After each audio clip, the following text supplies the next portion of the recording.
দেখুন, পরাশরী ও হোরা শাস্ত্রে মহর্ষি পরাশর মোট 42টি দশার উল্লেখ করেছেন। তার মধ্যে যোগিনী দশার ক্ষেত্রে বিশেষ গুরুত্ব দেওয়া প্রয়োজন, যে বিচার সাপেক্ষে বিশেষ গুরুত্ব দেওয়া হয়ে থাকে। তাই দশা অন্তর্দশা বিচারে এই দশাটির মূল্য কিন্তু অপরিসীম। আজকে জানবো ভদ্রিকার দশা চলাকালীন অন্যান্য অন্তর্দশাগুলির সমন্বয়ে কি ফল জাতক জাতিকার জীবনে পড়ে থাকে।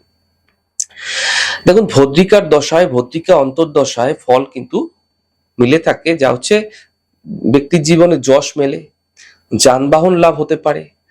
এই সময়কালে কোনো বড় বড় কোনো রোগ ব্যাধি যদি বাসা বেঁধে থাকে, তাহলে সেই রোগ নাশ হওয়ার সম্ভাবনা থাকে। এই সময়কালে কোনো রকম আধ্যাত্মিক যাত্রা বা আধ্যাত্মিক কোনো সন্ধান, সেটাও প্রাপ্তি হয়ে থাকে।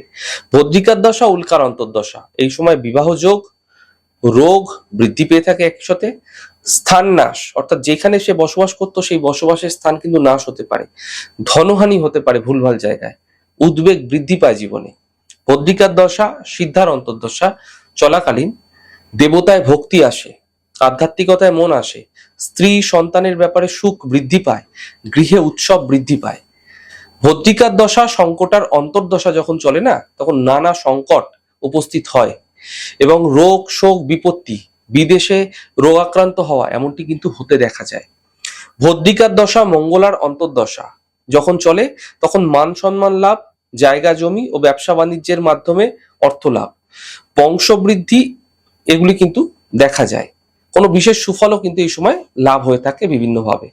ভদ্রিকার দশা পিঙ্গলার অন্তর্দশা যখন চলে, তখন পিত্তরোগ বৃদ্ধি পেতে পারে, বাণিজ্য এই সময়কালে কিন্তু ডামাডোলের মধ্যে দিয়ে যেতে পারে, ভূমি ও বৃদ্ধজনের মাধ্যমে কিন্তু কিছু বস্তু লাভ হতেও একই সাথে এই অন্তর্দশায়, দশ অন্তর্দশায় দেখা যায়।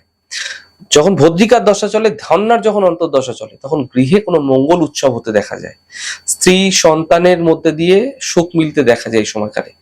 এবং ভদ্রিকার যখন দশা চলে, ভ্রামৃর যখন অন্তর্দশা চলে, তখন কিন্তু অগ্নিভয়ের সম্ভাবনা বৃদ্ধি পায়, কোনো মৃত্যু ভয় হতে পারে, শত্রু এই সময়কালে বৃদ্ধি পায় এবং একই সাথে শত্রু নাশ হতেও দেখা যায়।